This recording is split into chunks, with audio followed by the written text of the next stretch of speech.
بسم الله الرحمن الرحیم. سلام و عرض ادب خدمت دانش آموزان پایه هشتم. موضوع اصلی عربی پایه هشتم فعل مضارع است. فعل مضارع بر زمان حال و آینده دلالت دارد، یعنی زمان فعل مضارع یا حال یا آینده. ببینید بچه، ما هرچی الان داریم میخونیم یعنی زمانش حاله. این که چجوری فعل مضارع اختصاص پیدا میکنه به زمان آینده انشالله تو بخشای بعدی توضیح میدیم. پس الان هرچی داریم میخونیم زمانش حاله. خب ببینید این جدول رو که براتون توضیح دادیم، یعنی غایب چیه، مخاطب چیه، متکلم چیه.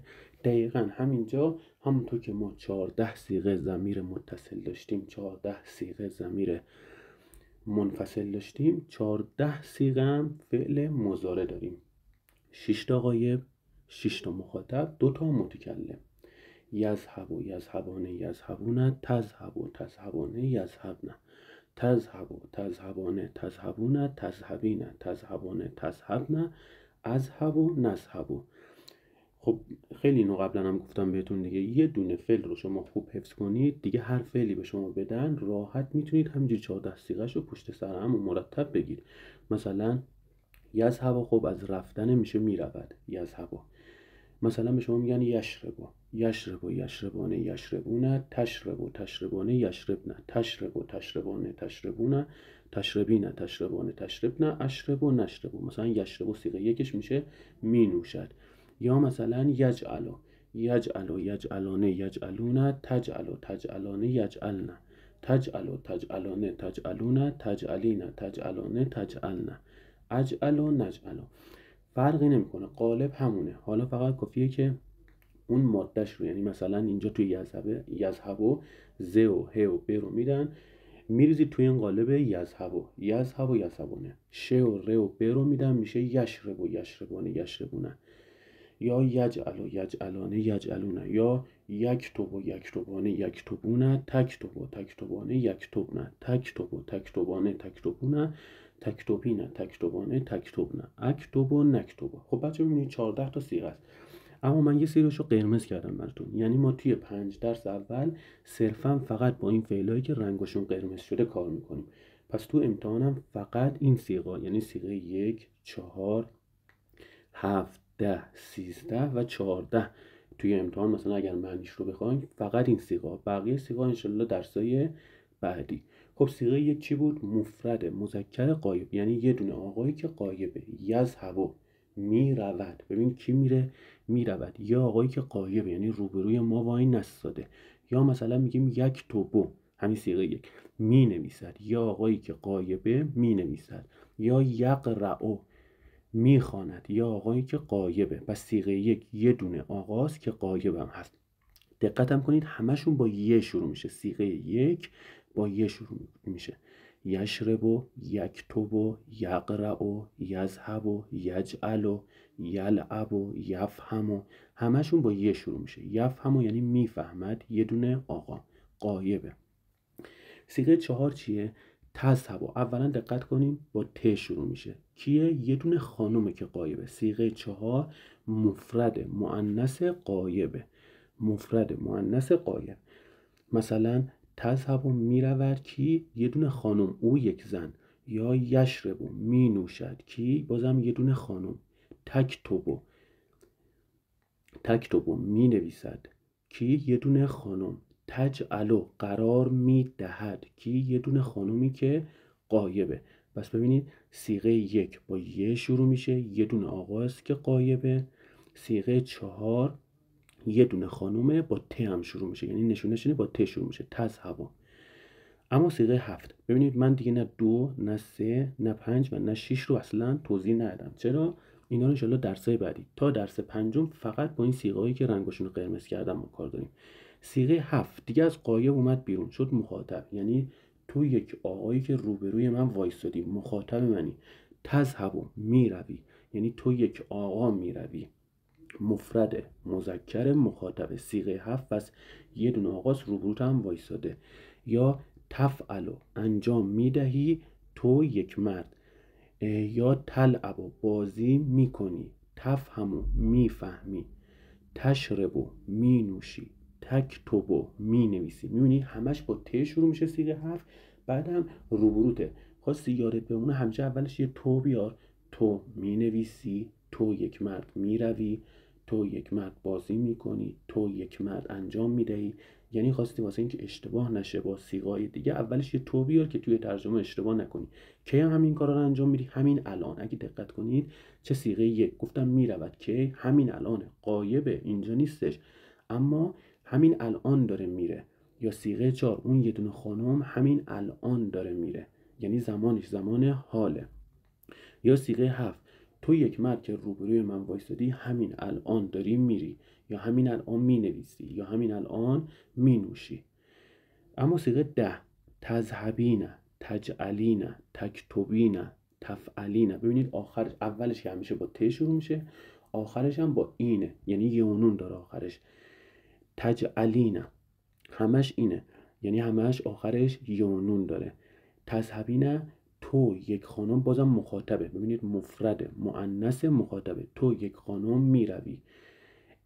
مثلا تفهمین تو یک خانم میفهمی، تجعلین تو یک خانم قرار میدهی، تقرئین تو یک خانم میخوانی. کی همین الان. ببینید همشو دارم زمان حال معنی میکنم. همین الان. معمولا میگن اول ترجمه، یعنی مثلا یه می اضافه کنید، تو یک خانم قرار میدهی، تو یک خانم میخوانی، تو یک خانم مینوشی.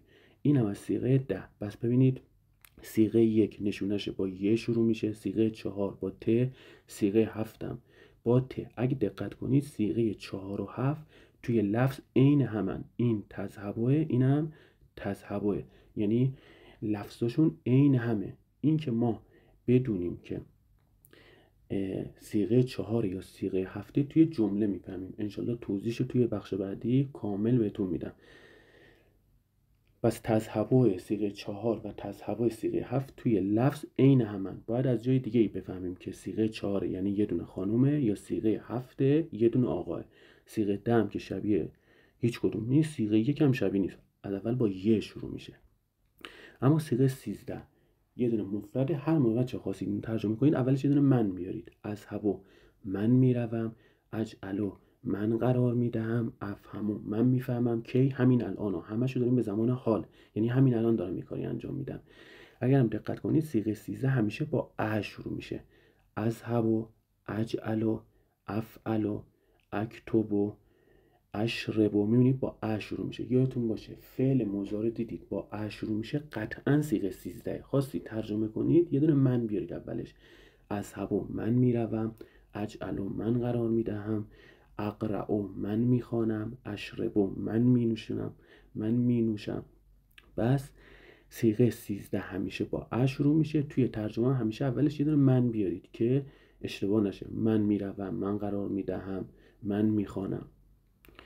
مذکر مؤنثیش هم بچه توی جمله میفهمیم که این من آقاست یا خانم. یه جمله میاد اونجا میفهمیم که بالاخره مثلا منظور ما مذکر بوده یا مؤنث. یعنی به خودی خود، الان من اینجا نوشتم اذهبو، الان از این به خودی خود ما نمیفهمیم که منظور مذکر یا مؤنث، اما توی جمله قرار بگیره تو اون جمله میفهمیم که مذکر یا مؤنث.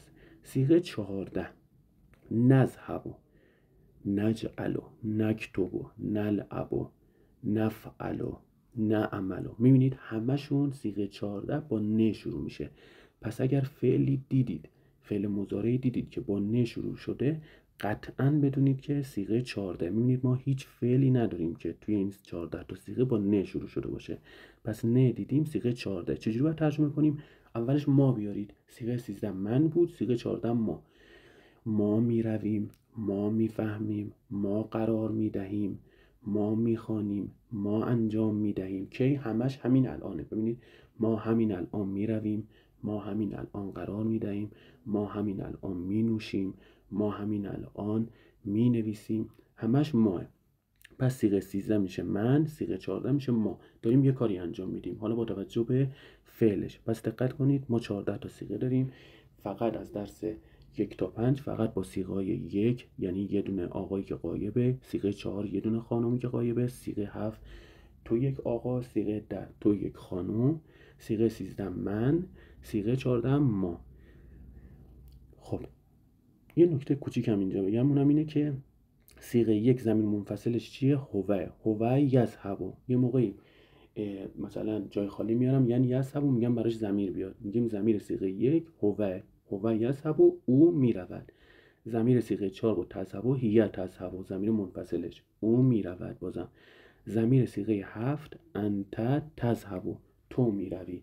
دقت کنید یکی از جاهایی که میخوایم بفهمیم که تذهب صیغه 4 یا صیغه 7 تو همین ضمیره. میبینید ضمیر صیغه 4 هیه، ضمیر صیغه 7 انت. یکی از فرقای صیغه 4 و 7 اینه چون گفتیم خود تذهب عین همه، معلوم نیست صیغه 4 یا 7. یکی از راهایی که تشخیص بدیم صیغه 4 یا صیغه 7 از ضمیره. ضمیر فعل صیغه 4 هیه، ضمیر فعل صیغه 7 انت. صیغه 10 انت، صیغه 13 انا من میروم انا اذهب، صیغه 14 نحن نذهب. پس اینم از ضمایر افعال. بقیه رو ننوشتم چون فعلا لازم نداشتیم. و الا هو هما هم هی هما هن، انت انتما انتم انت انتما انتن انا نحن. خب برای بخش بعدی چند تا تمرین هم هستش که کامل و خوب این بحث فعل ها برامون جا بیفته. چند تا تمرین هست که انشالله با هم حل میکنیم.